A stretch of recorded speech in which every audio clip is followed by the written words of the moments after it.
इस तरह की वीडियो बनाने वालों की मैं निंदा करता हूं।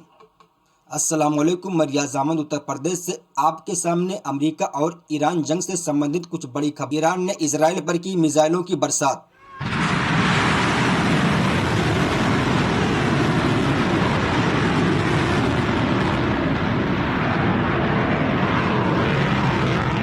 अमेरिका का खतरनाक पलटवार और इस जंग में भारतीयों का क्या क्या होगा नुकसान, और भी बहुत कुछ जानने की इस वीडियो में बनी रही हमारे साथ। दोस्तों, मिडिल ईस्ट की तप्त धरती, सूखी जमीन केवल सूर्य की किरणों से नहीं बल्कि बारूद की झुलसा देने वाली लिपटों से दहक रही है। 28 फरवरी 2026 की वो काली सुबह, जब कूटनीति के सफेद कबूतरों ने दम तोड़ दिया और युद्ध के गिद्धों ने आसमान पर कब्जा कर लिया।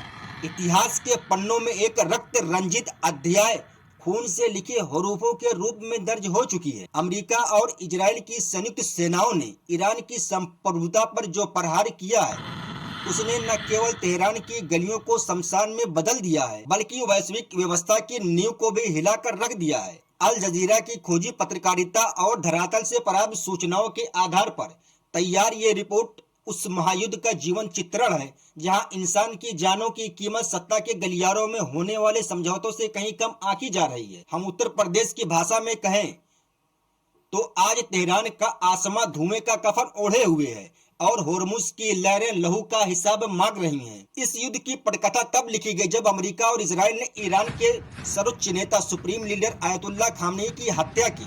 यह केवल एक व्यक्ति की मृत्यु नहीं है, बल्कि ईरान की उस धार्मिक और राजनीतिक धुरी को टूट जाना था जिसके इर्द गिर्द पिछले कई दशकों से देश की सत्ता घूम रही थी। जैसे किसी विशाल वृक्ष के गिर जाने से पूरा जंगल अनाथ हो जाता है, वैसे ही स्थिति आज ईरान की है। इजराइल के प्रधानमंत्री बेंजामिन नेतन्याहू ने इसे मुस्तकबिल के सपने सजो रही थी। तभी मौत ने आसमान से दस्तक दी। 180 मासूम छात्राओं और उनके शिक्षकों की बलि ले गई। अल जजीरा के डिजिटल इन्वेस्टिगेशन यूनिट ने उपग्रह चित्रों और वीडियो साक्ष्यों के जरिए ये सिद्ध किया कि यह हमला जानबूझकर किया गया था। इजराइल और अमेरिका ने इस हमले से पल्ला झाड़ते हुए इसे क्रांतिकारी गार्ड IRGC का बेस बताया, लेकिन हकीकत यह थी कि वह स्कूल पिछले 10 सालों से एक नागरिक क्षेत्र था। उन छोटी छोटी कापियों पर लिखे अक्षर आज खून की स्याही से मिट चुके हैं। मीनाब का यह स्कूल आज मलबे का ढेर है, जहां से उठने वाली चीखें दुनिया के जमीन को झकझोर रही हैं। ये घटना इस युद्ध का वो काला धब्बा है जिसे कूटनीति के किसी भी साबुन से साफ नहीं किया जा सकता। अंतर्राष्ट्रीय मानवाधिकार संगठन ने इसे मानवता के विरुद्ध अपराध घोषित किया है, लेकिन बारूद के शोर में इन आवाजों को दबा दिया गया। ईरान ने अपने सर्वोच्च नेता आयतुल्लाह खामेनी की हत्या और मासूम के खून का बदला लेने के लिए भीषण प्रतिशोध ग्रेट रिटेलिएशन जवाबी हमला का बिगुल फूंक दिया है। ईरान की Islamic revolutionary guard corps IRGC ने 400 से अधिक बैलिस्टिक मिसाइलों और 2000 से ज्यादा ड्रोन के जरिए अमेरिका के 27 सैन्य अड्डों और इजरायली संपत्तियों को निशाना बनाया। ये हमला इतना व्यापक था कि खाड़ी देशों का आसमान मिसाइलों की रोशनी से चौंधिया गया। दुबई में अमेरिकी वाणिज्य दूतावास के पास भीषण आग लग गई और सऊदी अरब में अमेरिकी दूतावास पर भी ड्रोन हमले हुए। खाड़ी देशों के लिए यह स्थिति सांप छछूंदर जैसी हो गई है। कुवैत, कतर, संयुक्त अरब अमीरात जैसे देश जो अमेरिकी सेना को पनाह देते हैं, अब ईरान के निशाने पर है। बहरीन में अमेरिकी नौसेना के 5वें बेड़े के मुख्यालय पर हमला हुआ, जबकि कुवैत के अल सालेम एयरबेस पर ईरानी मिसाइलों ने दस्तक दी।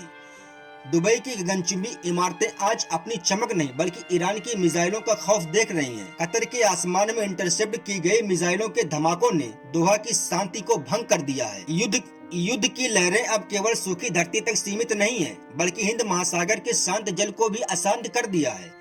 4 मार्च 2026 को एक अमेरिकी पनडुब्बी ने श्रीलंका के तट से दूर अंतर्राष्ट्रीय जल सीमा में ईरानी युद्धपोत एरिस डेना पर पनडुब्बी से हमला कर उसे डुबो दिया। ये हमला इतना सटीक और घातक था युद्धपोत पर सवार 180 चालक दल के सदस्यों में से 80 से अधिक नाविकों की तत्काल मृत्यु हो गई। श्रीलंका के नौसेना ने 32 घायल सैनिकों को रेस्क्यू किया, लेकिन बाकी अब भी लापता हैं। अमेरिकी रक्षा सचिव हेगसेथ ने इस हमले की पुष्टि करते हुए इसे दुश्मन के खिलाफ एक ऐतिहासिक कार्रवाई बताया। जो जहाज विशाखापत्तनम में शांति का संदेश लेकर आया था, वो श्रीलंका के तट पर बारूद की भेंट चढ़ गया। ये घटना दिखाती है कि अमेरिका का अब ईरान के नौसैनिक शक्ति को पूरी तरह पंगु बना देना चाहता है, ताकि वैश्विक व्यापारिक मार्गों पर उसका एक छत्र राज्य बना रहे। जैसे जैसे युद्ध का बादल गहरा रहा है, पूरी दुनिया की आर्थिक सेहत बिगड़ने लगी है। हॉर्मुज़, जिसे वैश्विक अर्थव्यवस्था की गर्दन कहा जाता है, अब युद्ध का मुख्य केंद्र बन चुका है। ईरान ने इस रास्ते को बंद करने की धमकी दी है, जिसके जरिए दुनिया का 1/3 समुद्र तेल व्यापार होता है। परिणाम स्वरूप कच्चे तेल की कीमतों में ऐसा उबाल आया जिसने विकसित देशों के माथे पर पसीना ला दिया है। कच्चा तेल 9% की उछाल के साथ $80 प्रति बैरल के पास पहुंच गया है, और विशेषज्ञों का मानना है कि यह युद्ध जारी रहा तो $200 तक पहुंच सकता है। शेयर बाजारों में हाहाकार मचा है। जापान का निकेई 2% से अधिक गिर गया, और दक्षिण कोरिया के बाजार भी धराशायी हो गए।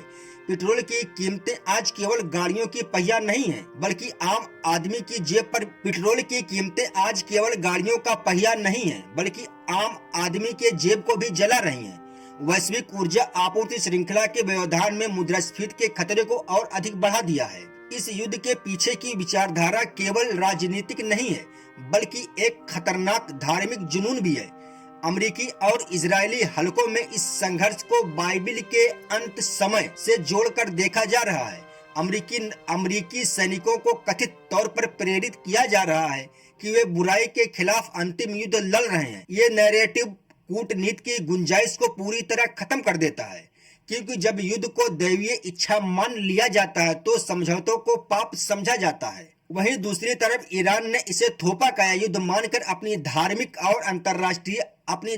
और राष्ट्रीय पहचान की रक्षा के लिए लड़ रहा है। तेहरान की सड़कों पर लोग अपने सर्वोच्च नेता सुप्रीम लीडर की शहादत पर मातम मना रहे हैं और बदला लेने की कस्में खा रहे हैं। ये वैचारिक टकराव युद्ध को और अधिक क्रूर और लंबा खींचने का संकेत दे रहा है। जब बारूद के साथ धार्मिक कट्टरता मिल जाए तो विनाश का धमाका कई गुना बढ़ जाता है। और दुनिया के तमाम लोगों के लिए अच्छी खबर यह है कि पूरी दुनिया इस युद्ध में अमेरिका के साथ नहीं खड़ी है।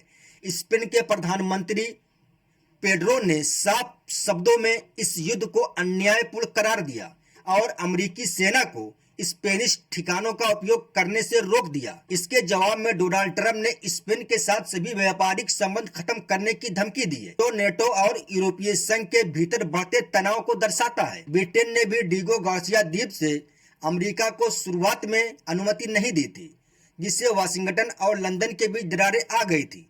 एक तरफ अमेरिका की दादागिरी है तो दूसरी तरफ यूरोप का स्वाभिमान। रूस और चीन ने भी अमेरिकी हमलों की कड़ी निंदा की है और इसे अंतर्राष्ट्रीय कानून का उल्लंघन बताया है। तुर्की ने अपनी सीमा के पास ईरानी मिसाइल को मार गिरा ये संदेश दिया है कि वो अपनी जमीन का इस्तेमाल किसी भी कीमत पर नहीं होने देगा। युद्ध के 5वें दिन पेंटागन प्रमुख हेगसेथ ने घोषणा